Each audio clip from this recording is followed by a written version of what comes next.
Spiritualism, अध्यात्म, खुद को खोजने का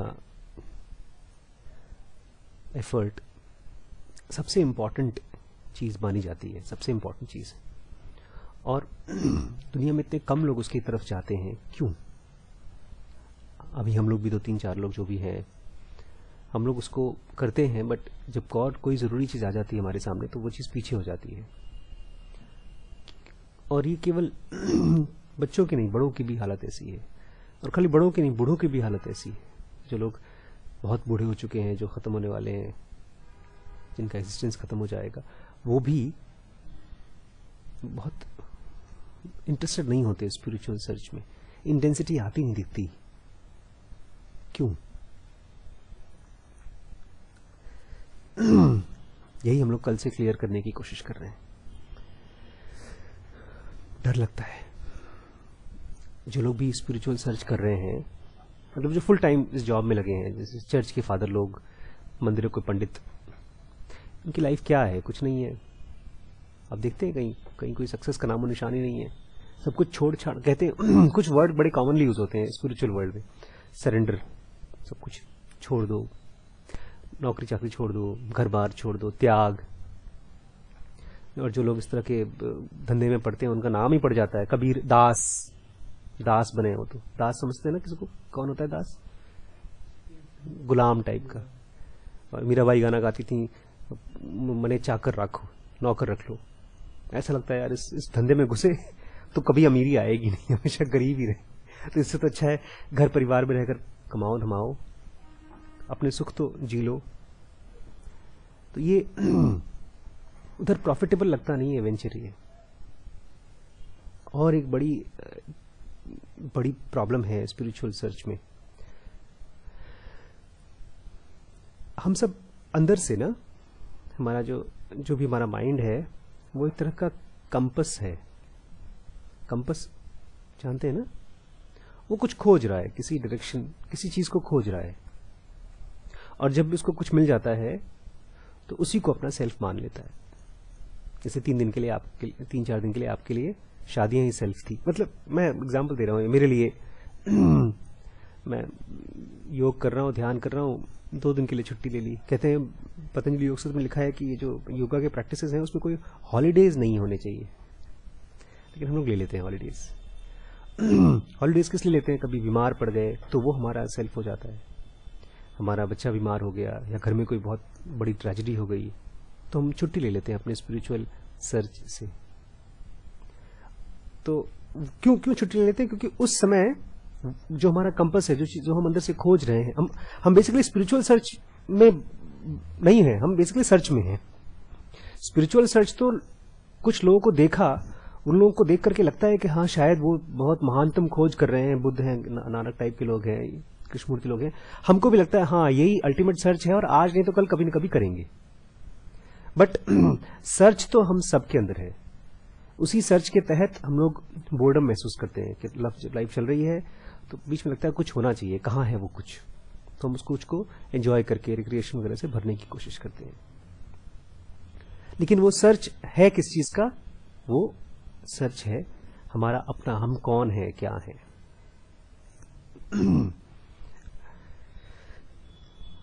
और जो लोग थोड़ा बहुत स्पिरिचुअल बुक्स पढ़ते हैं शुरुआत के दौर में, शुरुआत का दौर मतलब 10-15 साल 20 साल की बात है, ये वही शुरुआत का दौर है, क्योंकि मैं शुरुआत के दौर में ही हूँ अभी। हम लोग जब पढ़ते हैं तो हम लोग काफ़ी पढ़ने के बाद गुरुओं से, जब भी किसी स्पिरिचुअल गुरु के पास है, किसी भी लोगों के पास जाइए तो लोग बोलते हैं अच्छे बनो, बी गुड पीपल, ईमानदारी करो, अपने अंदर अच्छी क्वालिटीज लेकर आओ, तब तुम्हारे साथ कुछ चमत्कार होगा। अच्छी क्वालिटीज मतलब फिर घाटा। अरे गवर्नमेंट जॉब करोगे, ईमानदारी करोगे तो कहाँ पैसा कमा पाओगे?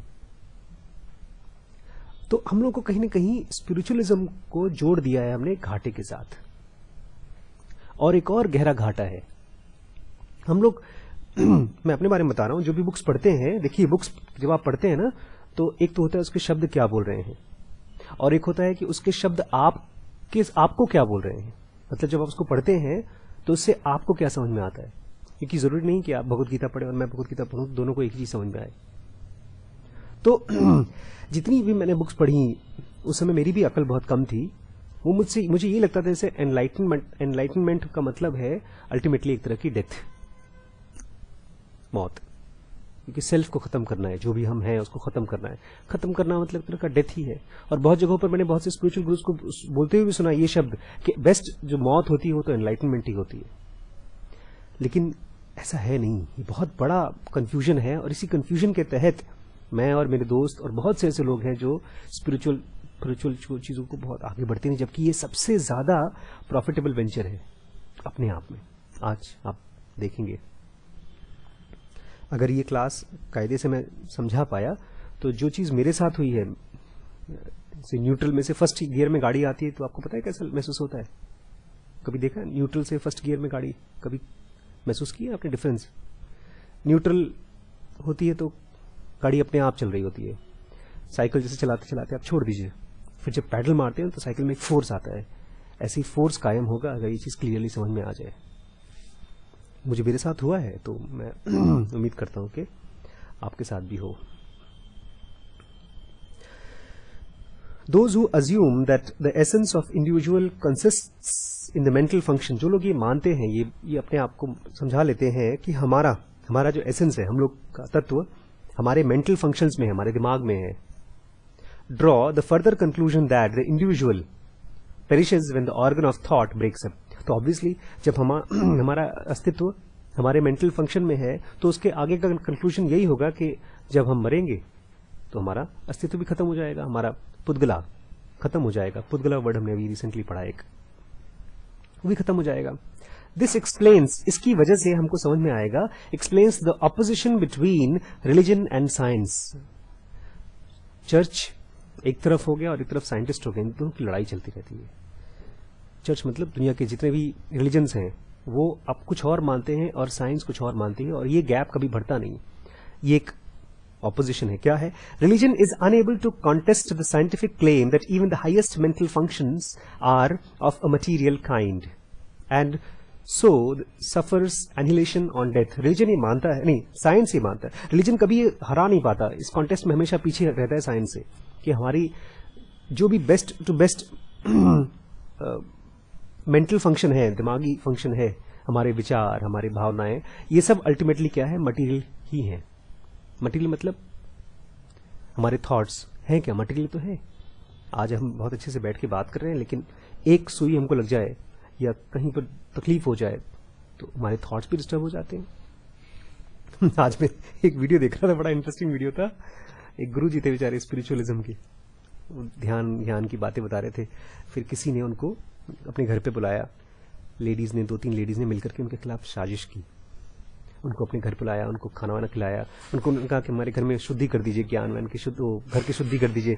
घर की शुद्धि करने के बहाने उनको खिलाया पिलाया, प्रसाद खिलाकर लेटाकर उनका वीडियो बनाया सेक्स स्कैंडल करके। वो तो बेचारे हालत खराब, रोने लगे, आए पुलिस में जाएगी, ये होगा वो होगा, डिस्टर्ब हो गए। तो बेसिकली आपके बॉडी में अगर कोई केमिकल जाए या कोई भी बाहर की चीज आपके थॉट्स को डिस्टर्ब कर सकती है, तो आपका थॉट क्या है?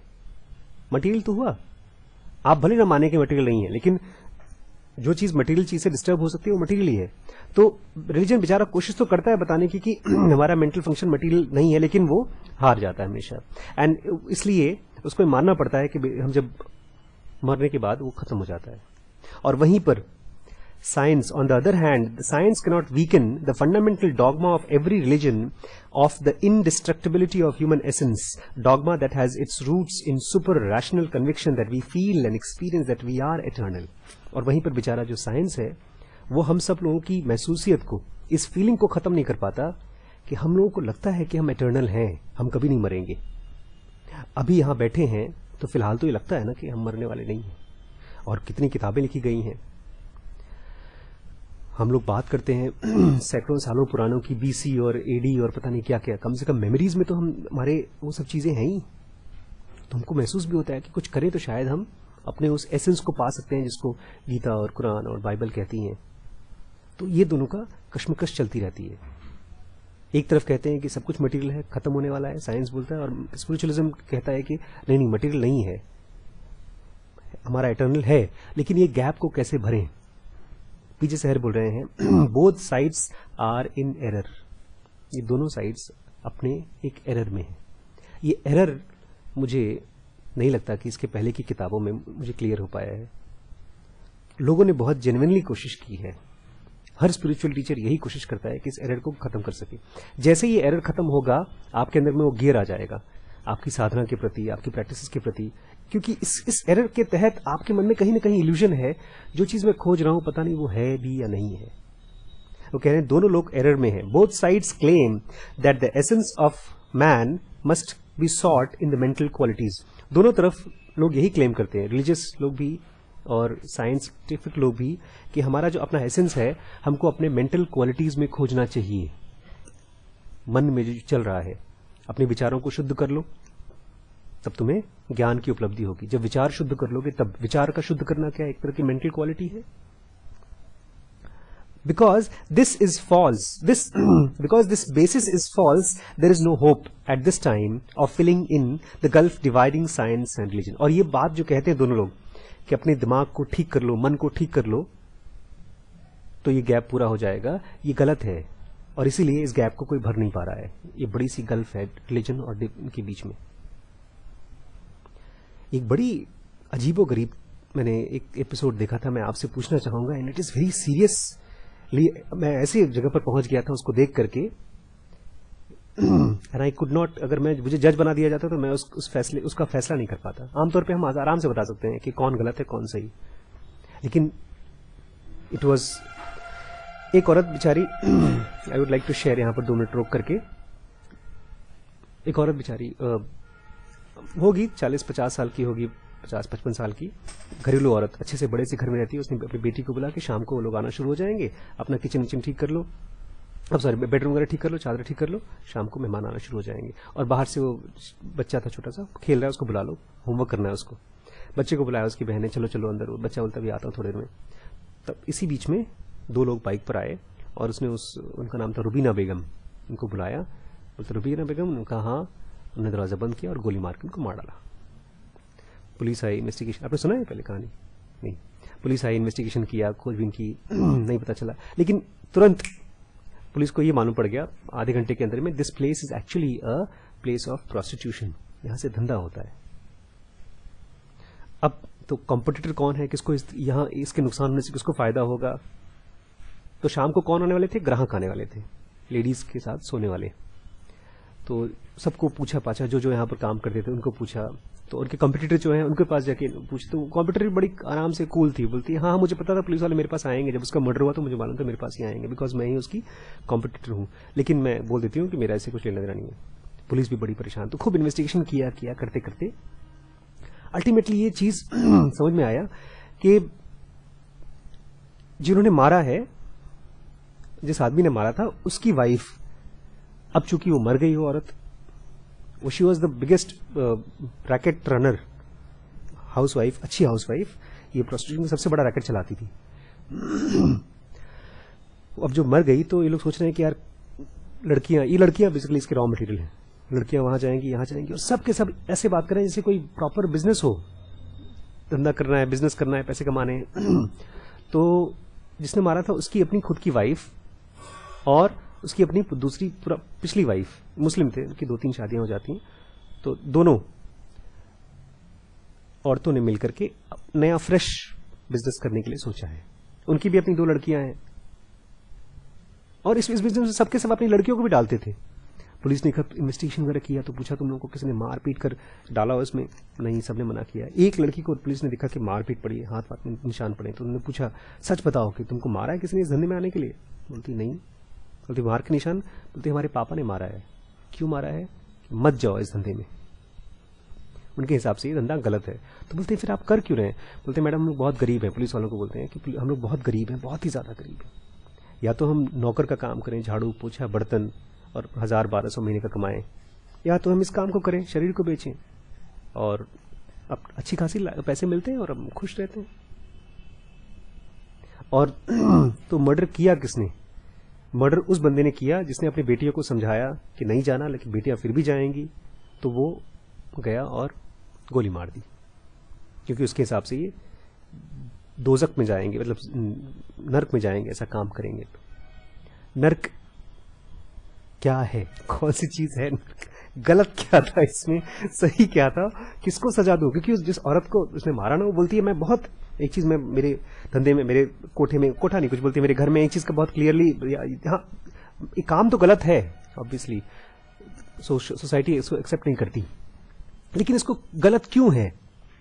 वो इसलिए बिकॉज कहती है जो भी लड़कियां मेरे यहाँ आती हैं वो लोग, उनके साथ कोई जबरदस्ती नहीं होनी चाहिए, वो अपनी मर्जी से काम करें। तो मैं उस दिन नंदिनी को जब बता रहा था इसके बारे में कहा, और तो उस कंपैरिजन में तो हमारा स्कूल ही नरक है, वहां पर तो बच्चे को बिना उसकी मर्जी से बिठाकर पढ़ाया जाता है। दिस वाज वेरी, फिर वो बोलता है सर मैंने जो उसको मारा मुझे कोई तकलीफ नहीं, मैंने बहुत अच्छा काम किया उसके हिसाब से। बोलता है गलत किया तुमने, मर्डर किया एक। बोलता है अगर मैं आप लोगों को पुलिस को आके बताया तो आप लोग क्या करते? धंधे तो चलते रहते दुनिया में। डिमोनेटाइजेशन कर दिया मोदी जी ने, और हम लोग उम्मीद कर रहे हैं कि उससे ब्लैक मनी खत्म हो जाएगा, और आए दिन कोई बीजेपी पर, कोई कांग्रेस पर, कोई किसी पर, कोई किसी पे तहमत लगा रहा है। क्यों तहमत लगा रहा है? क्योंकि ये सब मेंटल फंक्शंस हैं, दिमागी फंक्शन है।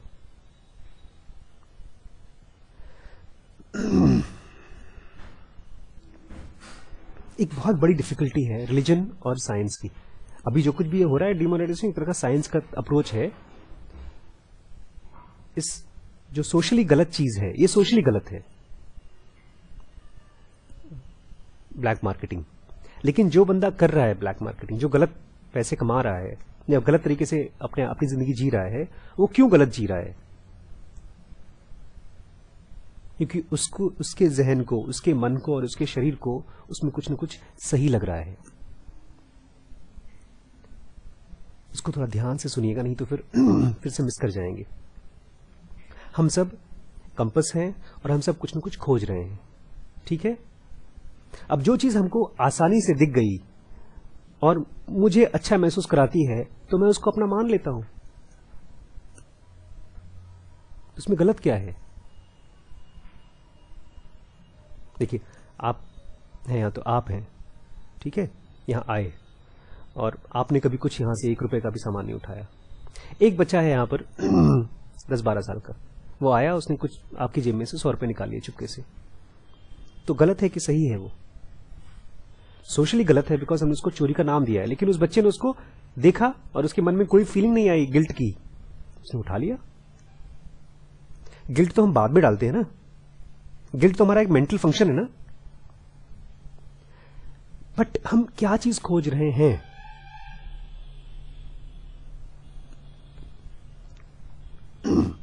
दोनों तरफ से लोग गलत हैं, बिकॉज इसको हम मेंटल फंक्शन मानते हैं। हम अपने तत्व को, अपने रियल सेल्फ को क्या मानते हैं? Mental function. क्योंकि दुनिया भर के सारे ये सब साधना वादना क्या है? तब चर्च में जाके प्रेयर करो, ये सब चीजें हैं क्या? मन का ही तो फंक्शन है, मेंटल एक्ट फंक्शन। अब सहर जी इस बड़ी मुश्किल को एनकाउंटर करने की कोशिश कर रहे हैं। अभी इतनी लंबी ड्रामेटिक कहानी सुनाने के बाद मैं फिर से याद दिला दूं, हम लोगों की जो क्लास है उसका पर्पज है, we are trying to search what is our essence. हम लोग स्पिरिचुअली क्या हैं, हम लोग एक्चुअली क्या हैं। अभी हम लोग एक बातचीत में खो गए थे कि सही क्या है और गलत क्या है। जैसे कोई आदमी चोरी करता है, तो अगर अपने बच्चे के बीमार होने के लिए दवाई खोज रहा है, उसके पास पैसे नहीं है और चोरी करके उसको ठीक करता है, तो गलत है कि सही है? सोशली तो गलत है, लेकिन भाई मॉरली देखा जाए तो एक तरह का वो सही भी है, बिकॉज उसने बच्चे की जान बचाने के लिए किया, किसी का खून करने के लिए किया नहीं। और वहीं पर एक आदमी अगर किसी को खून करके फायदा कमाना चाहता है, पैसा कमाना चाहता है, एकदम ही गलत है, सोशली भी गलत है, हर तरीके से गलत है। हम लोग यहाँ पर ये सब डिस्कशन इसलिए नहीं कर रहे हैं क्योंकि हम कोई डिबेट करना चाहते हैं और किसी को सही और किसी को गलत साबित करना चाहते हैं। हम जानना चाहते हैं रियलिटी क्या है। हम लोग जो डिस्टर्ब्ड हैं अंदर से, हम लोग जो खोज रहे हैं, और हमारा अगर कोई सचमुच में एसेंस है तो वो क्या है, ये जानने के लिए ये सब चीज हम लोग डिस्कस कर रहे हैं, ठीक है? तो अब ये इस प्रॉब्लम को रिलीजन एक तरफ ये कह रही है और साइंस एक तरफ, रिलीजन कह रही है कि सब कुछ कभी खत्म नहीं होता, साइंस कहती है कि हर चीज खत्म होती है। तो इस गैप को कैसे भर रहे हैं? सहर बोल रहे हैं, here we encounter an immense difficulty, बहुत बड़ी डिफिकल्टी, हम इसको भरने की कोशिश कर रहे हैं। एक एक सेंटेंस को हम लोग धीमे धीमे पकड़ के चलेंगे। If it is an error to seek the essence of a man in the mental qualities and corporeal qualities, in what can man consist?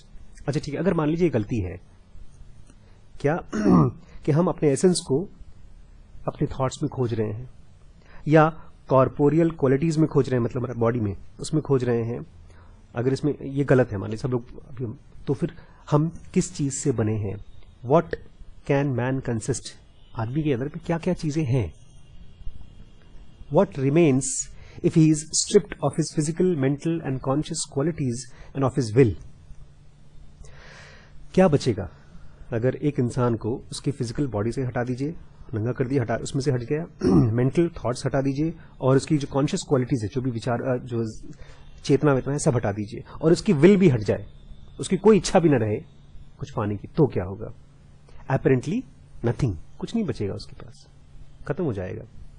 But who could claim without being declared mad that man consists in neither his corporeal nor mental qualities and so consists of nothing at all? लेकिन अगर कोई ऐसा कहेगा कि मैं तो nothing हूं, मेरे में कुछ नहीं है, ये बॉडी मेरी नहीं है, और मेरे थॉट्स मेरे नहीं है, मेरी फीलिंग्स मेरी नहीं है, तो उसको आप क्या बोलेंगे? पागल बोलेंगे? यही बोल रहे हैं। And but who could claim, कौन क्लेम करेगा विदाउट बीइंग डिक्लेयर्ड मैड? उसको तो पागल ही बोलेंगे आप लोग। That man consists in neither, कि आदमी उस चीज में नहीं है, अपनी बॉडी में नहीं है, अपने माइंड में नहीं है, और कुछ नहीं है। Such a man would be inverting all words, क्योंकि इस तरह का आदमी जो ये बोलेगा ना कि मैं किसी भी चीज में नहीं हूं, उसके वो सारे शब्दों को पलट देगा, एंड कॉन्सेप्शन, सारे आइडियाज दुनिया के उल्टा कर देगा, and transposing them to the contrary, वो जो शब्द है ना उसके शब्द कॉन्ट्ररी हो जाएंगे। जो अभी हमारी परिभाषा है शब्दों की, अच्छे को अच्छा हम बोलते हैं, गलत को गलत बोलते हैं, वो पूरी तरह से ट्रांसपोज हो जाएगी, खिसक जाएगी। What reasonable man could venture to do such a thing? कौन सा ऐसा इंसान होगा, समझदार आदमी, जो इस तरह की बेवकूफी भरे काम में घुसेगा? लेकिन एक आदमी ने किया। There is one man who did this and who did just this. उसने खाली जिंदगी भर यही काम किया। कौन? A man who declared to be unwholesome that has always been regarded as wholesome.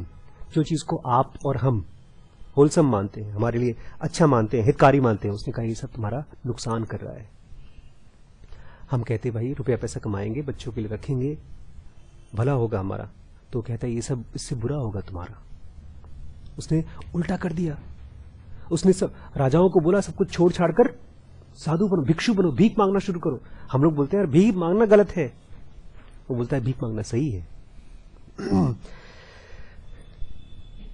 He designated as ugly what has always been looked upon as beautiful. उसने जिसको आप सुंदरता मांगते हैं, उसने उसको बोल दिया तो बदसूरतपन है। उसके यहाँ एक साधु थी, मतलब एक लड़की थी, बड़ी सुंदर थी, किसी राजा ने उसको पसंद किया, वो साधु बन चुकी थी। राजा ने कहा मैं तुमसे शादी करूंगा, तो उसने कहा अगले हफ्ते आओ।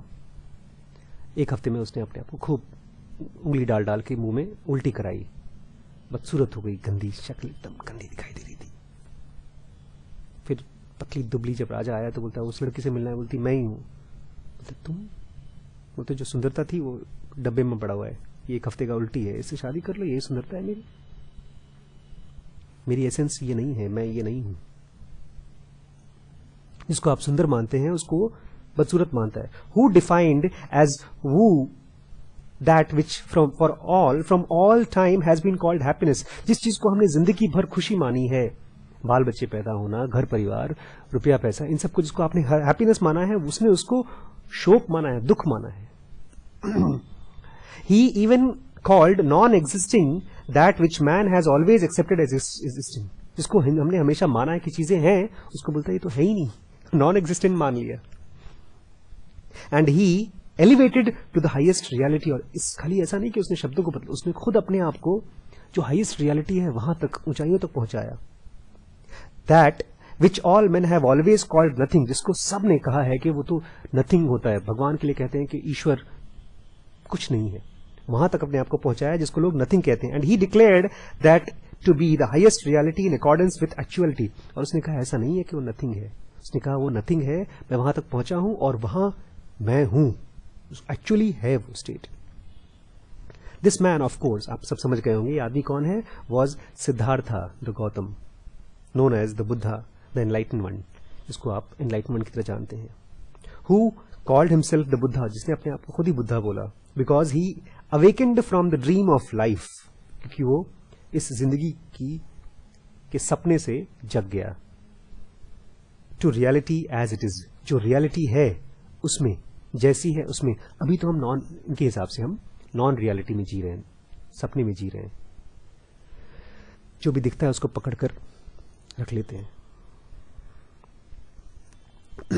एक और चीज मुझे आपको आज बतानी थी, मैंने सोचा था सुबह। कृष्णमूर्ति और सारे स्क्रिप्चर्स सब लोग ये कहते हैं कि संसार एक दुखों का स्ट्रीम है, महासागर है। महासागर समझते हैं? समुद्र। मैं सोच रहा हूं कि वो लोग जंगल क्यों नहीं बोलते, दुखों का जंगल, या दुखों का पहाड़ क्यों नहीं कहते, वो भी तो खूब बड़ा सा होता है। समुद्र क्यों बोलते हैं? इसका एक एग्जाम्पल के तौर पर मैं बात करना चाहता हूं, इसीलिए मैंने इसको stream of pain and suffering. समुद्र में पता है आपको, वो होती हैं स्ट्रीम्स होती हैं, अपनी खुद की स्ट्रीम्स होती हैं। मतलब जैसे हमारे अंदर बॉडी में नसें होती हैं, इसमें खून बहते हैं, एक में खून बाहर जा रहा है, एक में खून अंदर आ रहा है, हार्ट से दूर जा रहा है, वेन्स में से, अरे आर्टरी में, और हार्ट की तरफ आ रहा है, उसको वेन्स बोलते हैं।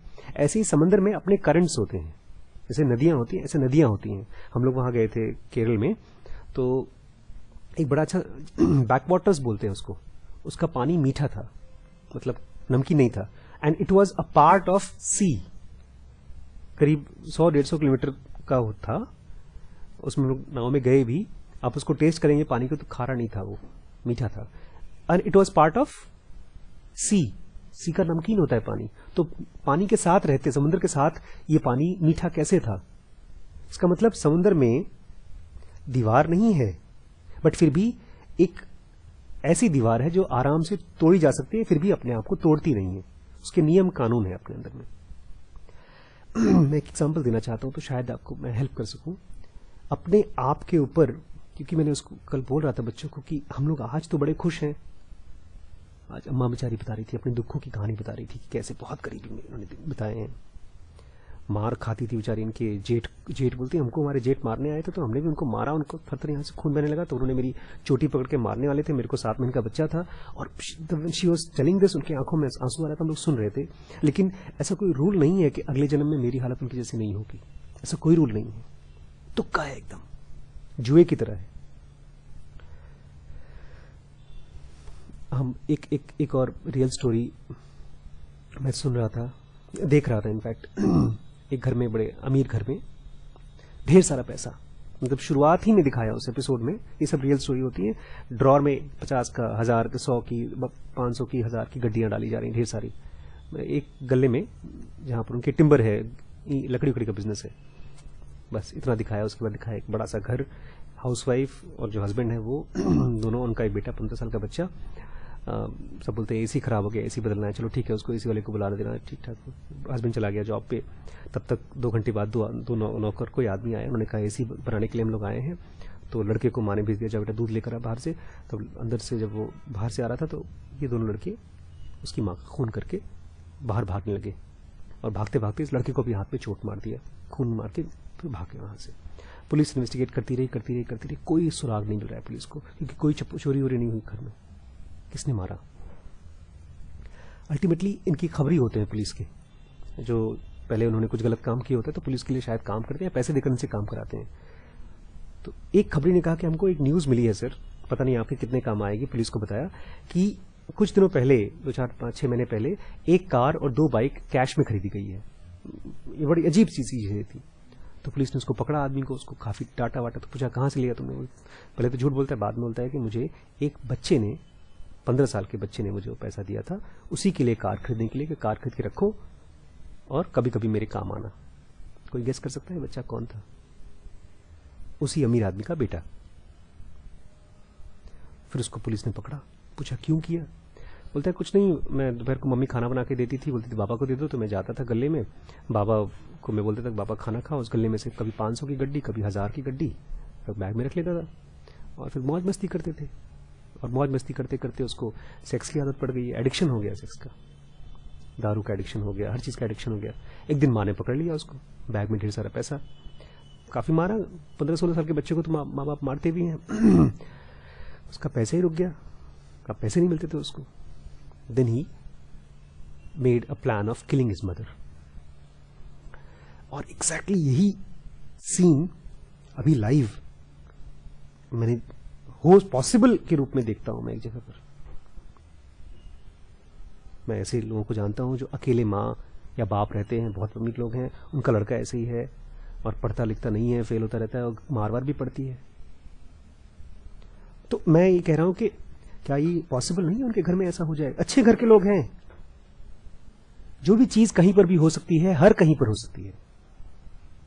और अगर हमारे साथ हो गई, मैं डरने के लिए नहीं बोल रहा हूं, मैं खाली बोल रहा हूं इस दुनिया में हर चीज इतनी अनप्रेडिक्टेबल है, तो क्या यही अनप्रेडिक्टेबिलिटी हमारी रियलिटी है या कोई और चीज है जो हमारी रियलिटी है? ये सच है कि ऐसे ही होना चाहिए? हमारी जिंदगी यही है, जुआ है हमारी जिंदगी। ये कह रहे हैं कि बुद्ध जगे।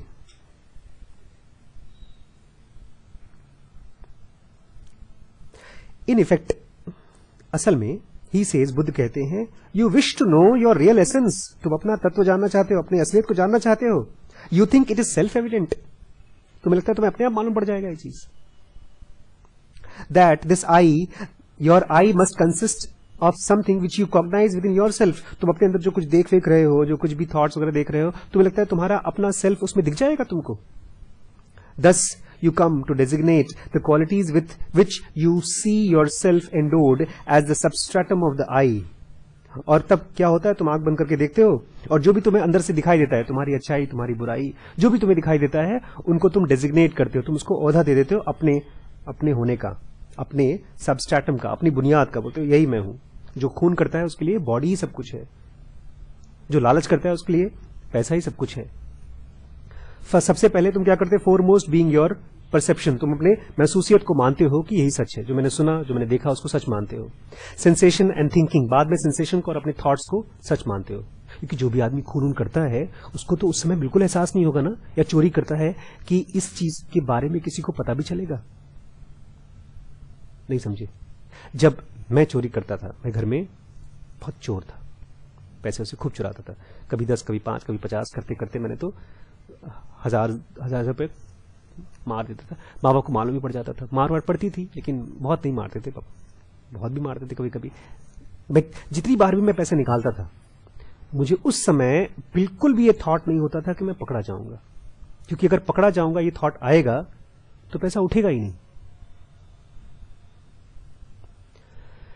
और पकड़े जाने की बात भी थोड़ा अजीब है। देखिए मैं कैसे समझाऊं, जब कोई एक्शन हम करते हैं, एक बटन दबा रहा हूं मैं, ऑन का बटन दबा रहा हूं, और अगर ऑन का बटन दबाते ही अगर ऑफ हो जाएगा तो मैं बटन दबाऊंगा ऑन का? तो फिजूल है। तो एक लाइट ऑन कर रहे हैं हम लोग, ऑन दबाया, नहीं ऑन हो रही है, तुरंत ऑन हो गई, तुरंत ऑफ हो गई, तो हम नहीं दबाएंगे। तो हमारे कोई भी नेगेटिव एक्शन होंगे ही नहीं अगर उसके लॉन्ग टर्म कॉन्सिक्वेंसेस हमको दिखना शुरू हो जाएं। तो जो इंटेलिजेंस यही तो है कि long term, very long term actions के रिजल्ट्स हमको दिखना शुरू हो जाएं। तो अपने अंदर झांक के देखते हो तुम, जो तुम्हें दिखता है तुम उसको अपना मान लेते हो। बहुत कोशिश की, बहुत खोजा। बुद्ध ने तो बहुत ध्यान किया, बहुत साल ध्यान, 9 साल तक ध्यान किए, और कहते हैं 8 या 9 गुरु बदले उन्होंने। कहीं ध्यान किया, कहीं योगी के पास गए, कहीं शामनों के पास गए, कहीं ब्लैक मैजिशियंस के पास गए, हर चीज उन्होंने की, और वो सारे एक्सपीरियंसेस उनके हो गए। बोलते हैं उनको समझ में नहीं आया फिर भी। तब उनको एक दिन कुछ खास हुआ। बोलते हैं, but what if your presumption that you must consist of something cognisable were false. अगर ये है, मान लो मैं जो प्रिज्यूम कर रहा हूं कि मैं कोई ऐसी चीज हूं जो कॉग्नाइजेबल है, दिखती है, ये गलत है तो? What if there were something incognizable in you which is your real essence. क्या पता तुम्हारे अंदर कोई ऐसी चीज हो जो दिखती नहीं हो, महसूस ही नहीं होती हो, इनकॉग्नाइजेबल हो। What further in this incognizable but real essence were above the law of arising and passing away, and I could prove all this to you with compelling logic, nay, with palpable, visible evidence. क्या पता जिस चीज को तुम खोज रहे हो, देखने की कोशिश कर रहे हो, ये इस खोजने के नियम से बाहर ही हो, वो कभी मरता ही ना हो। और तुम तो जो जिस चीज से देख रहे हो तो मरता है। और मैं खाली तुम्हें तर्क नहीं दूंगा, तुम्हें उसका एक्सपीरियंस भी करा सकता हूं। नहीं, I will give you palpable visible evidence. Of course you think this incognizable to be contradictory to itself. हाँ, तुम्हें समझ में नहीं आता क्योंकि लगता है यार जो चीज देखी नहीं जा सकती उसको देख कैसे सकते हैं हम। बात सही है। As it is surely a contradiction to desire to discover something incognizable by means of cognition। क्योंकि बात सही है, जो चीज कॉग्नाइजेबल नहीं है उसको आप आंखों से कैसे खोजोगे, मीन्स ऑफ कॉग्निशन से कैसे खोजोगे। But this is not what is meant. लेकिन इसका मतलब कुछ और है।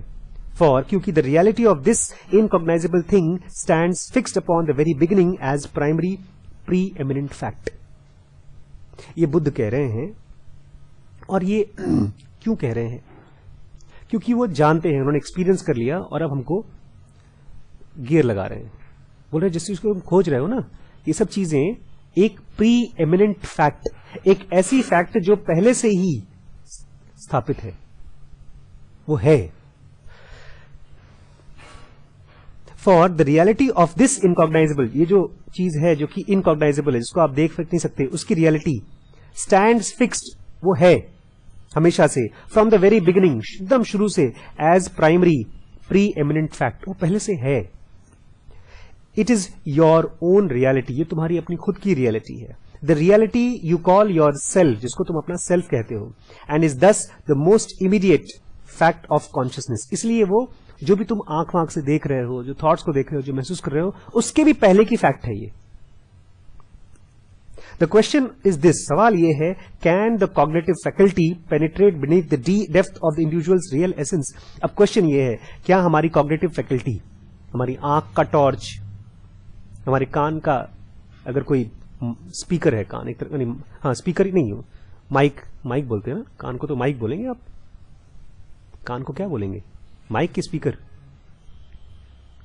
कान क्या करता है, सुनता है। तो माइक सुनता है कि स्पीकर सुनता है? माइक सुनता है। तो कान का माइक और आंख का जो टॉर्च है, क्या ये कहां तक जा सकता है? It is your own, sorry, the question is can the cognitive faculty, ये जो आपकी आंख है, कान है, पेनिट्रेट, क्या ये घुस सकती हैं beneath the depth of individuals real essence, हमारे जो रियल एसेंस है उसके अंदर घुस सकती है कि नहीं घुस सकती?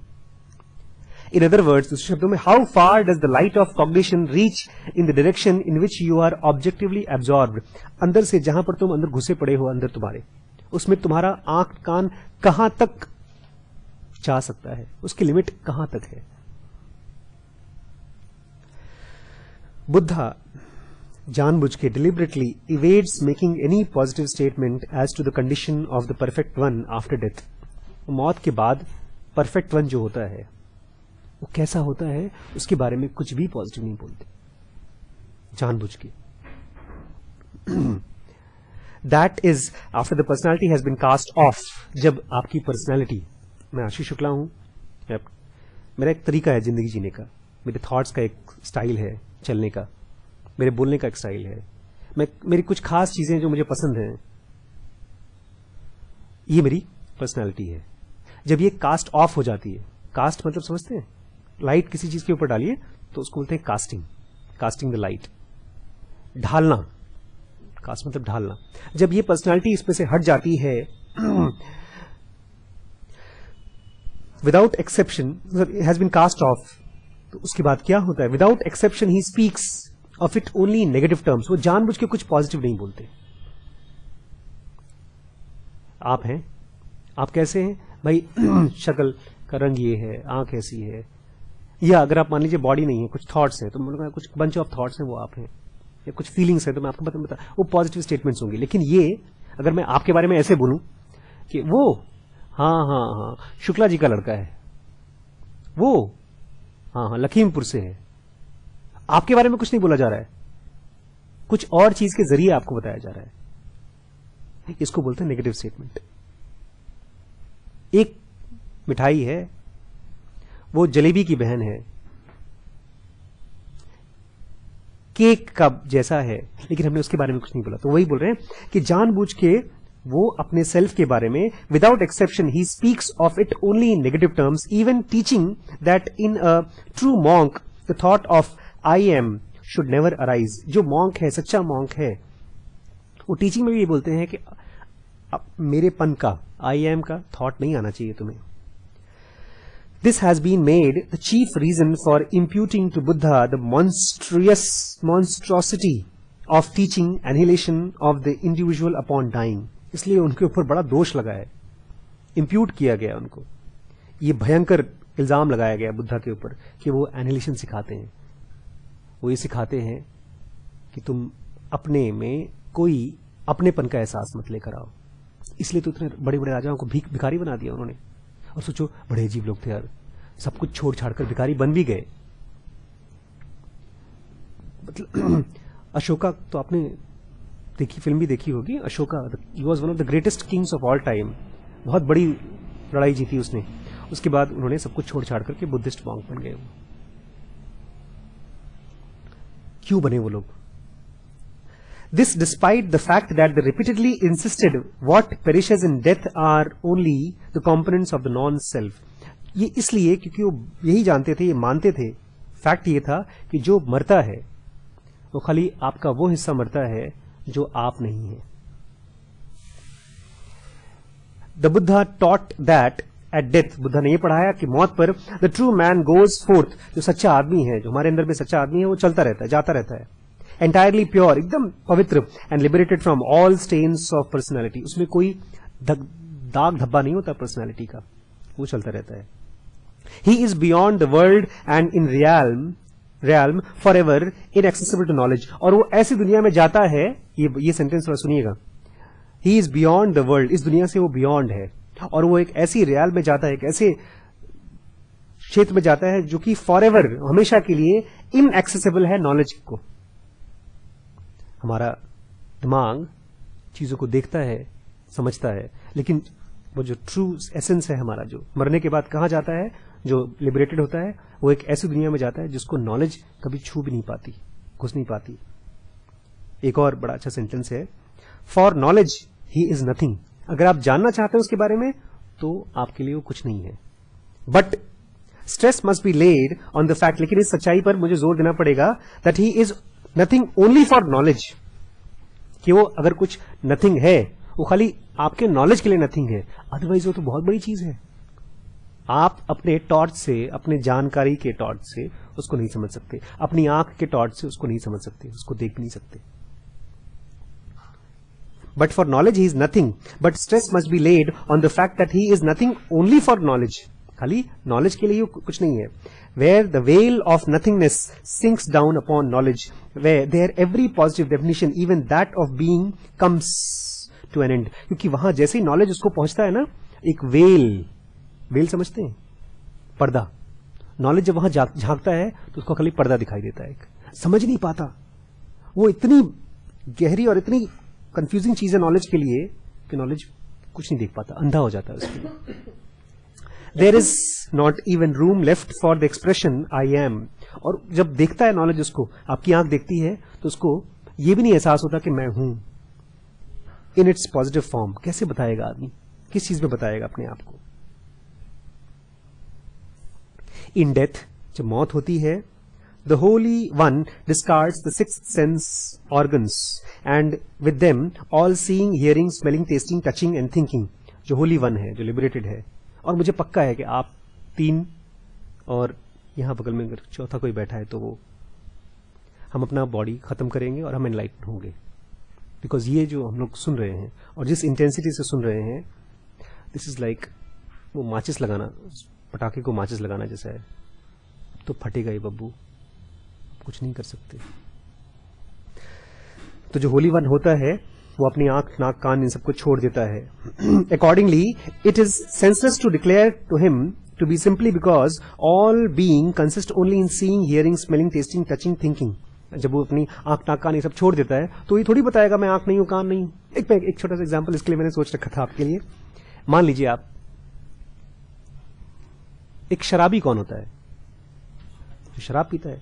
तो मैं, जब आप कोई मुझसे पूछेगा डॉक्टर आशीष गुलाब कौन है, तो आप बोलेंगे देखिए मैं ब्लैक कौन सा होता है शराब, ब्लैक डॉग पीने वाला आदमी नहीं हूं, मैं 4 मीनार पीने वाला आदमी नहीं हूं, मैं मुर्गी और बकरी खाने वाला आदमी नहीं हूं, मैं अपने बारे में ऐसे बताऊंगा? क्यों आप लोग अपने बारे में, जब एक आम आदमी अपने बारे में क्यों ऐसा बताता है कि मैं इंसान हूं? क्योंकि वो अपने आंख नाक कान से अपने आप को देखता है। तो एक शराबी अपने आप को शराब के हिसाब से देखता है, एक नशेड़ी अपने आप को नशे के हिसाब से देखता है, एक अमीर आदमी अपने आप को पैसे के हिसाब से देखता है, एक गरीब आदमी अपने आप को गरीबियत के हिसाब से देखता है, उसकी एंगल ही वही देखने का। और एक एनलाइटेंड आदमी है, वो अपनी आंखों से अपने आप को नहीं देखता, वो अपने आप को किसी और तरीके से महसूस करता है, तो इसलिए वो अपने आप को आंख नाक के हिसाब से बताता भी नहीं है। But it would be just as wrong to declare the delivered sent not to be. लेकिन अगर ये कहता है कोई आदमी कि जो डिलीवर्ड सेंट है, जो एनलाइटेंड आदमी है, वो अब है ही नहीं, वो एकदम गलत बात है। Certainly, he no longer exists in the normal sense of the word, as he has ceased to see, hear, smell, touch, taste or think. हाँ, आपके हिसाब से नहीं है वो, लेकिन वो अपने आप में बहुत बड़ी घटना है। Thus, he has vanished. आपके लिए वो गायब हो चुका है। As far as our power of apprehension goes, आप जितना देख सकते हैं, आप अब उसको नहीं देख सकते, क्योंकि आप टॉर्च बड़ा छोटा है, आपके माइक्रोस्कोप बड़े छोटे हैं उसको देखने के लिए। To the observer, he has become nothing. तो जो देखने वाला एक आम आदमी है, उसके लिए वो नथिंग हो चुका है। इसीलिए लोग कहते हैं कि बट दिस बीइंग, लेकिन ये जो है बंदा, which alone that is comprehensible for us is not being in itself. लेकिन अब जो बंदा हमारे लिए इनकॉम्प्रिहेंसिबल हो चुका है, वो अपने आप में बीइंग नहीं है। It is only a certain kind of being, वो कुछ खास तरह का बीइंग है। Just as our notion of nothing, अच्छा ये आगे बहुत कॉम्प्लिकेटेड है, इसको आज नहीं कवर करेंगे, ये बहुत मुश्किल है। बट क्लियर हुआ? आप पूछिए समुद्र कितना बड़ा होता है, बताऊं कुछ नहीं, टॉर्च ले जाओ देख लो, जहां तक लाइट पहुंचेगी आपकी उतना ही समुद्र होता है? नहीं, आपके हिसाब से अपने बना दिया कि ये इंडियन ओशन है, वो तो हमारी मजबूरी है उसको इंडियन ओशन बोलना। बट अगर आप ही इंडियन ओशन है, तो ओशन अपने आप को कहां बताएगी मैं कहां खत्म होता हूं, कहां चालू होता हूं?